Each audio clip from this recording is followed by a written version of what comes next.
is the Big O Show. This is the Big O Show. All righty, there he is, the man, the myth, the legend that probably started Teddy Bridgewater and won a game somewhere. No. Big O, I'm one of the few people out there who actually had to start Skylar Thompson in a couple leagues. One was a super flex, one was a 20-team league. Didn't go well for me. I don't even. He was looking good, dude. He looked good. Yeah. He was a total hero of the preseason. I don't need to tell you guys that. 5 touchdowns, 450 passing yards. It was kind of fun after a totally nondescript collegiate career too. Right. But I'm so ready to get Tua back. Obviously, I have Tua on those teams, and I've just been chasing Dolphins backups ever since. So for fantasy purposes, I need Tua back. Surely for real life purposes, you guys are looking for Tua to return. By the way, I want to mention, I heard you introduce me as a bookend tackle. I just want to say I'm like 6'3", 175. You do not want me protecting your blind side. Well, maybe you're that guy that played for the Giants years ago, a couple of years back, that he was from a smaller school. What was the name of that tackle? It was kind of light and he came from like Connecticut or something like that. Oh my gosh, I'm not gonna. You know who I'm talking about, right? I've got the reach. I've got the wingspan that you're looking for, but I simply don't have the base. Okay. All right. Well, we'll you know what? I'll have somebody chip over. I'll have Sean chip over on your side. I need somebody better than Gesicki chipping on my side. Yeah, a little chip blocking there. Sean will be fine with that. He'll handle the fullback duties.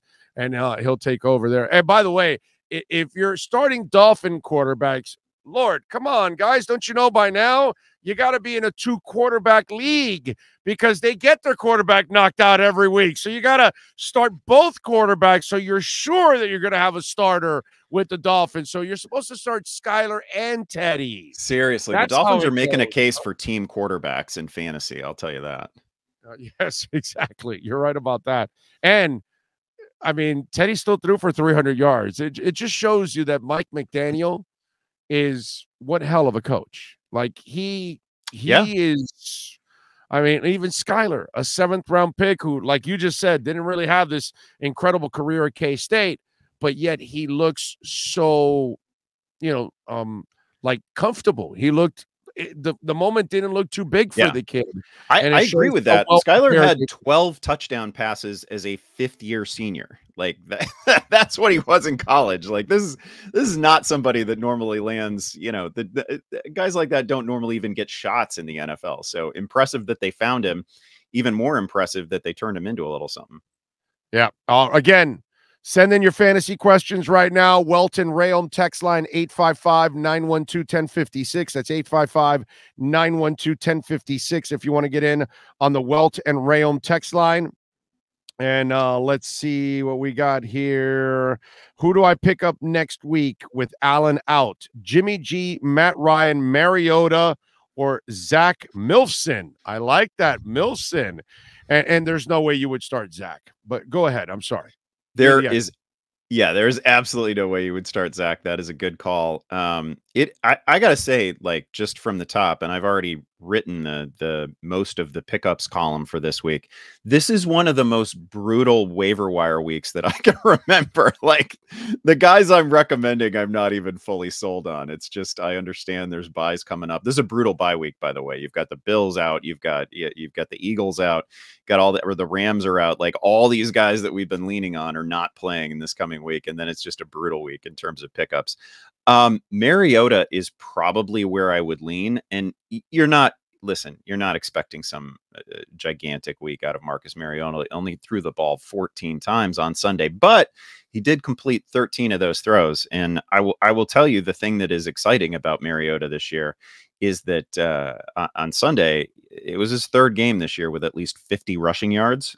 It was his 3rd rushing touchdown on the year. So remember, he kind of came into the league and we were like, oh, this is a really exciting dual threat player. And then he just didn't run enough. Well, he's running now. Like they're keeping the ball on the ground and he's a big part of it. So that's been exciting. And then here's the string of games that Mariota has coming up. It's Cincinnati and of course the Saints. basically the junior varsity Saints just put up like 26 points on Cincinnati, right? So that defense is vulnerable. And then it's Carolina, and then the Chargers, and then Carolina again, and then Chicago, and then Washington. Like, it's just a layup line of opponents for Atlanta. So this is a really nice stretch of games. And I think Mariota is somebody that you can think of as a streaming option more often than not. Yeah. Although Washington's got a pretty good defense. That one, you know, they didn't play well this week. It's a little up and down. It's not exactly been the defense that we would have necessarily expected. There were obviously more plays to be made there for the Bears last week in another dreadful Thursday night game than we would normally expect. Oh my God. And speaking of tonight, Mike Boone, what do you think about the Boonster tonight? I think we've really got something to learn tonight, because it should go without saying that the Broncos are going to run some sort of backfield committee. You know, they were doing it when they had Javonte Williams, so they're surely going to do it when they don't have Javonte. I think Boone is the most likely guy to see something like 50% of the touches along with Melvin Gordon. And of course, at this point, Melvin Gordon is like one more fumble away from maybe being excused from that committee altogether, and they can just run it with Latavius Murray and with Mike Boone. But I think Boone looked really good. But I mean, what is good in the context of that last game that the Broncos played against Indy, right? Like, that was such a dreadful game. But Mike Boone showed some real life, and was running the ball at least as well as Melvin Gordon, who I think was pretty clearly focused on just, you know, wrapping up with two hands. Which understandable because he puts the ball on the ground every game. So I think Mike Boone has a real opportunity here, and is somebody who should be rostered. Like, I think he's rostered right now in like 40% of Yahoo leagues. That should be more just as a speculative pickup, because he has a real chance to take over the lion's share of touches in that backfield. All right. I'm losing Marquise Brown and Diggs here on the Welton Rayom text line, by the way, 855-912-1056. Gonna need two wide receivers. Anybody on the waiver wire that Andy likes? Rondale, Pierce, Ayuk, McKenzie are top available. Any sleepers? Thanks. McKenzie is coming off a notably poor game. And if this is Isaiah McKenzie, if you have a Diggs problem, you have a McKenzie problem, because he is also on bye this coming week, so he can't help you. Alec Pearson, now, this is 4 weeks in a row that he's been good. And I know that it means tying yourself to Matt Ryan and the Colts offense, and that, you know, you shouldn't go out of your way to tie yourself to the Colts offense. But this is 4 solid games in a row. The other thing that we need to say about Alec Pearson, I'm not even sure like the world recognizes it. This guy's an elite athlete by NFL standards. This is somebody who came into the league with a 40-inch vertical. He's 6'3", he's got 4.4 speed. He's got great speed for his size. And it is showing up. Like, for a while there, it was just like every week there would be a deep shot to Alec Pierce that would connect. But then, you know, just a couple weeks ago, Matt Ryan peppered him with targets, and he was a preferred option next to Michael Pittman. So Pierce is really a thing. And people have been really slow to add him. I guess I understand it. It's the Colts. Matt Ryan looks like trash. But Pierce is legit. So I think Pierce needs to be rostered now in 12-team leagues. So he's probably my favorite here. The problem for Rondale Moore, of course, is that DeAndre Hopkins is about to come back, and he's gonna siphon off some targets. Moore, I will say, in the last, in this last game, and I haven't looked at every snap of it yet, but it certainly appears that he's less of the fake wide receiver that he's been, because like Rondale Moore has basically been a guy who's targeted at the line of scrimmage and never downfield, but it does seem like he's putting up some pretty significant yardage totals. So I can understand it with Rondale Moore, but Alec Pierce is the one that I'm actually legitimately excited about. All right, and kind of a second question that came in on the Welton Rayom text line, but it's kind of the same. So give me one more waiver wire receiver, because he says, I need a wide receiver this week. I have Cooper Kupp on a bye. What are some options in the wire? You talked about some on his list. Yeah, the other guy I would throw the other guy I want to throw out there is Josh Reynolds of the Detroit Lions, who, whatever your high-end projection might have been for DJ Chark coming into this season, Reynolds has become that guy. He's seen 28 targets over his last 3 games. I think he's really established himself as a, this can all change whenever Jameson Williams comes back at whatever percentage Jameson Williams comes back, right? But for now, Josh Reynolds is somebody who is seeing red zone targets. He's actually seen 6 targets inside the 10-yard line so far this year. We like that. Those are high yield, high opportunity targets. He's clearly a favorite of Jared Goff. I don't think he's going to leave the game plan because Goff is currently just really locked in on him. So Reynolds is pretty interesting. Also somebody that I think actually the more active and involved the league is, the greater the likelihood that Chase Claypool is available on waivers.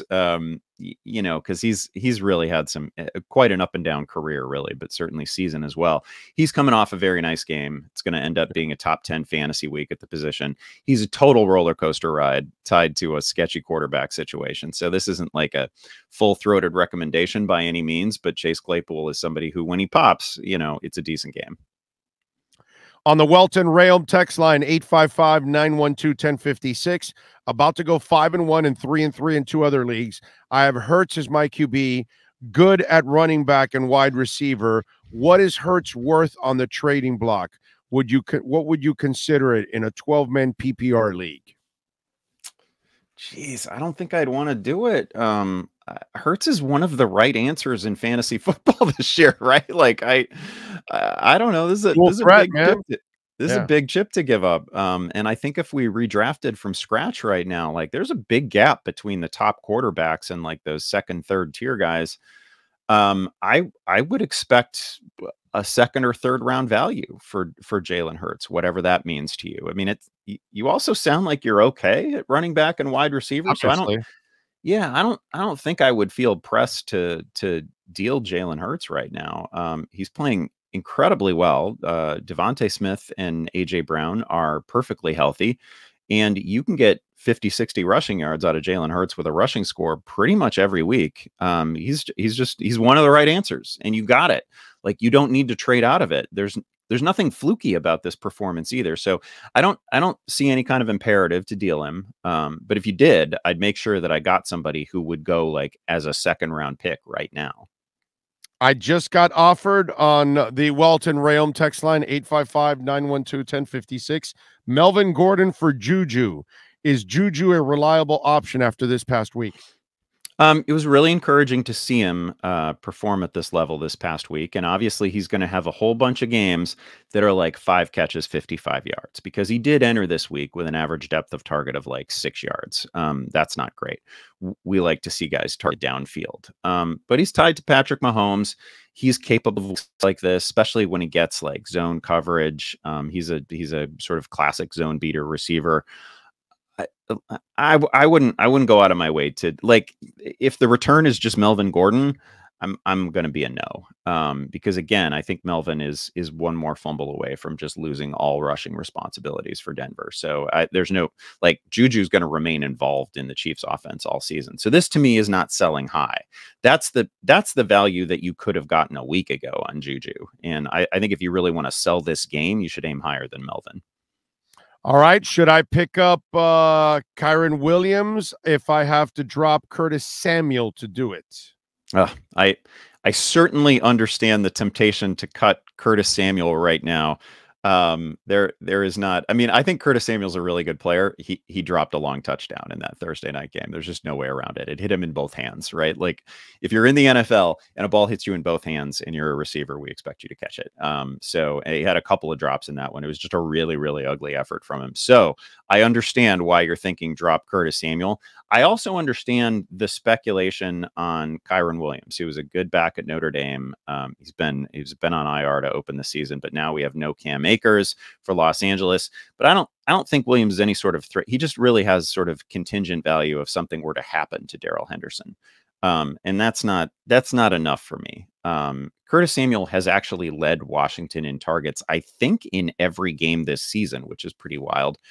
So I would hold on to Curtis Samuel in this situation. That's not to say that Curtis Samuel is not droppable. I just don't think he's droppable for somebody who needs like 3 different things to happen in order to have fantasy value. Jason Myers on the chat board says, if you're running back needy, would you target Zeke with the workload and upcoming schedule? Yeah, I'm not one of these people who's super down on Zeke. He's healthy. He's not this isn't like the rook. First of all, this is a great question. This isn't like the rookie year version of Zeke, and this is not rushing title Zeke, but he's a good player. Like I don't know how you could watch last night's game and not say, yeah, that guy's pretty effective between the tackles still. Like he had a bunch of runs in that game last night that, I don't know, Joe Mixon isn't breaking them for 4 yards right now. Like Zeke was pretty good. I think he's been pretty good all year. It's just that people get into this either or situation with Tony Pollard and they're like, oh gosh, we got to get Tony Pollard 25 touches a game. I don't know. The running game is not really a huge problem for Dallas right now. So this is a very long way of saying, yes, I think Zeke is sort of a modest target right now. He is coming off probably his best fantasy game of the season. He found the end zone. He looked pretty good. But I think that's a decent target that is achievable, right? Like this isn't like targeting Derrick Henry. This isn't like targeting Christian McCaffrey, where it has to be some splash offer and you've got to really just sort of upend your team in order to do it. Zeke is a reasonable player to try to acquire. I think that's a smart move. Joe Spencer, man, I feel bad for him. He says about to be 0-6 in a 10-team, 8-keeper, half-point PPR super flex. What draft pick for next year would you value Joe Mixon and Keenan Allen at? So this is a man that unfortunately is giving up on this season, moving on to next year. What would be your suggestion in value for these two guys? First of all, smart move to do this. No, you don't come back from 0-6. Like it's just it. I know everybody's got a story.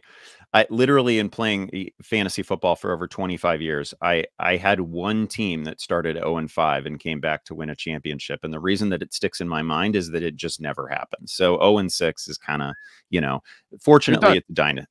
Yeah, fortunately it's a dynasty league and you can still like be active and make trades and stuff like that. Right. Joe Mixon has been one of the most disappointing players in fantasy who has not been hurt. He entered week 6 averaging just 3.7 yards per touch. Can't get anything going on the ground. The offensive line hasn't been good, but now you have a game that you can really sort of take to the trade market. You also have a story to tell because he's getting a zillion touches, right? Touches have not been the problem for Joe Mixon. So this is really good. I think you can, I don't know if Joe Mixon will get you a first-round pick, but I would ask for it. Because again, the volume here is phenomenal, and certainly if you're tossing Keenan Allen into the deal, that should be enough. Now, I think you probably hold Keenan back until he's actually ready to play. Sounds like that's not going to be this week. Hopefully, it can be very soon. So I think I would keep that one in my holster until Keenan was actually ready to return. Depends on when his deadline is too. When his training deadline is. Yeah, also. But it's probably not until like middle of November. I wouldn't think that it's coming up that soon. So I would hold Keenan back and try to get more for him because Keenan was going to have a monster week 1. They were feeding him in week 1 before the hamstring injury. So I think when he comes back, he probably comes back with like a 10 catch performance. And then you can really get something like, maybe it's a second, maybe it's an exciting young running back. I don't know. Maybe it's a Rachaad White type, somebody like that who is going to have a lot of value next season. I'd be really interested in something like that. All right. Should we pick up Cam Akers? He got dropped in our league. They're asking. I totally get why he was dropped because he's going into his bye and he's basically been booted from the team, right? Like this is a weird situation because Cam Akers having philosophical differences with Sean McVay when Cam Akers has not played well, since returning from the injury. I don't know. Really funny situation to me. Like he was lucky that they continued to feed him, I think. Yeah, you can. This is such a bad week for pickups. Like literally the pickups that I'm touting this week are guys like Marcus Mariota and Kenyon Drake and Josh Reynolds. And it's just not a great week for pickups. So sure, if you want to make like a sneaky offer on Cam Akers, just as a what if, I don't know. What if they exchange Cam Akers for Christian McCaffrey and other pieces in there, right? Like, sure, Cam Akers would have some value in Carolina as a full. It's possible that Cam Akers lands in a situation where he gets something close to a full workload. That wouldn't be unthinkable. So sure, depends on the drop. Obviously, I wouldn't drop anyone of importance. All right. I see what we got here. Okay. Chase Claypool had a good game yesterday. Do I start him next week? You just talked about the up and down. Yeah, stuff. he's just a carnival ride of a player, right? And his worst moments. You like terrible. the matchup this week? And by the way, was, he's also asking Robert Tonyan, do I finally start him? He had a big game yesterday. Yeah, I think you've hit on a couple of things here. Tight end is like the one position that actually did produce some interesting numbers in terms of potential fantasy pickups, and Tonyan is one of those guys, especially with Randall Cobb down too, and it looks like he's going to be out for some period of time. There's just very few receiving options left, and Rodgers at least has confidence and rapport existing with Tonyan. So I think Tunyan's a very interesting play.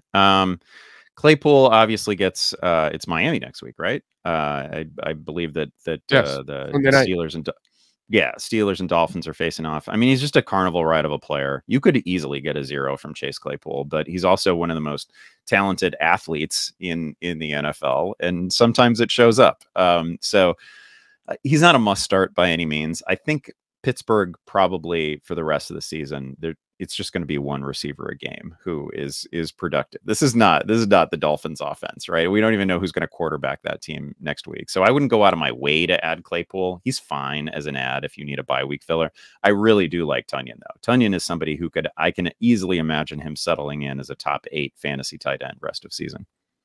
Is Hayden Hurst a better option than Freiermuth or Hawkinson on moving forward? Certainly not than Hawkinson. No, I would want Hawkinson moving forward. That Detroit offense is fun.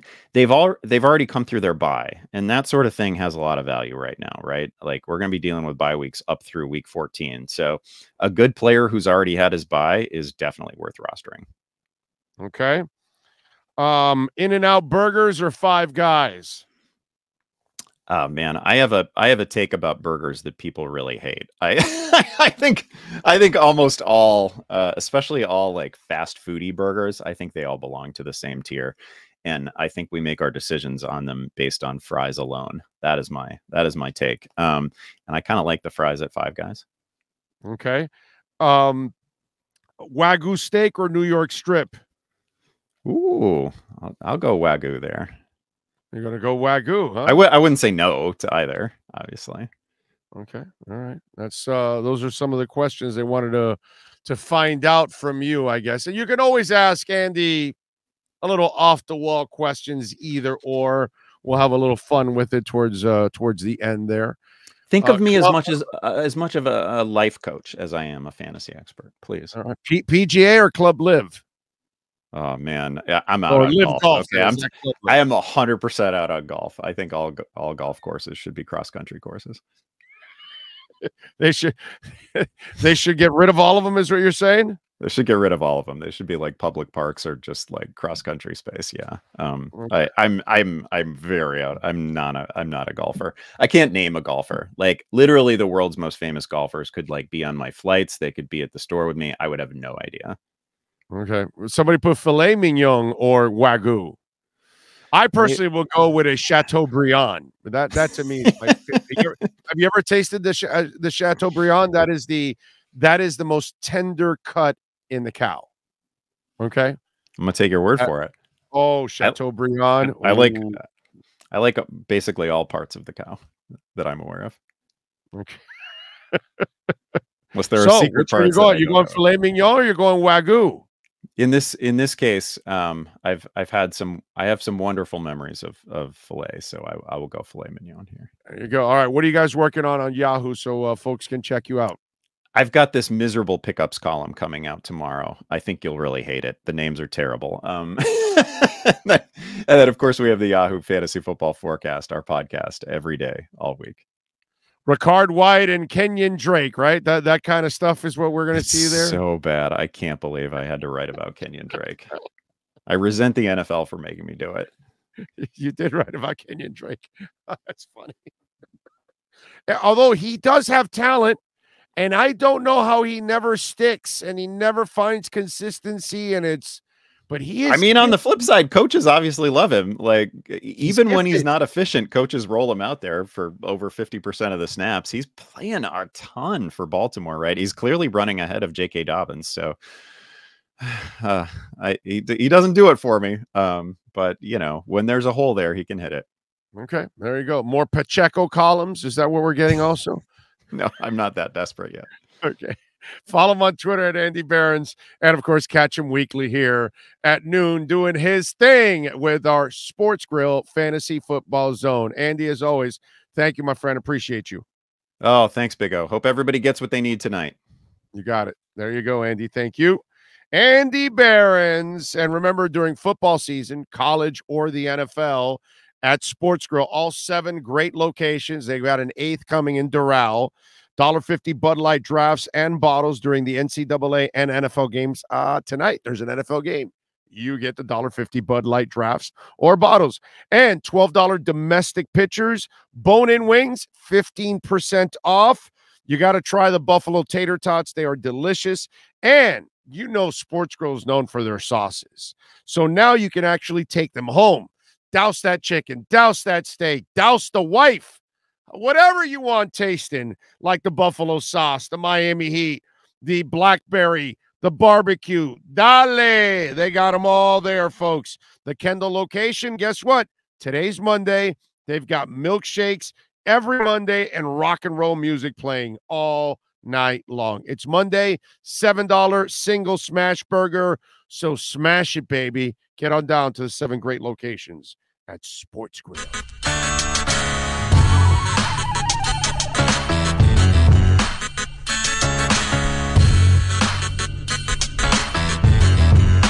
This is the Big O Show.